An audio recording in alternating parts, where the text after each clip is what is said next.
Rayuwar masoya Arewa TV. Kada ka manta da subscribe, kana kuma ka danna mana ƙararrawar sanarwa. Da zarar mun ɗaura sababbi su dinga samun ka a duk inda kake. Wannan shine salon farko, kana gani kamar yadda suke. Mutane guda uku ne kawai a jere, sai kuma ɗaya a tsakiya. Mutane guda uku kenan.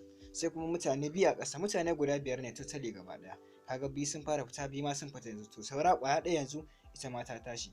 To ka sa ido ka kalli wannan, za ka ga kamar wahainiya ce take wani motsi. Su ma dai mutane guda biyu ne. Ka sa ido ka kalli ka ga na farko shi yake fara tashi. Wannan abin da aka cire to kafa ce, wayannan kuma hannuwa ne. To kaga kuma sun tashi gaba ɗaya. Yau kashi na biyu kenan, sai kuma na gaba. Yau wato za ka ga wannan kamar kifi ne. Shi ma za ka ga suna ɗan motsi jelar shi kaɗan. To mutane guda biyu ne a jere. Na farko shi ke fara tashi kafin na biyu. Amma akwai wani abu da suke cirewa. Yawwa. Wannan shi ma mutane guda uku ne. Za ka ga kamar damusa ne haka yake ɗan ɗaga baki haka. Kaga na farko ya tashi. Sai na biyu shi ma yanzu haka ya tashi. To kar dai a manta da subscribe.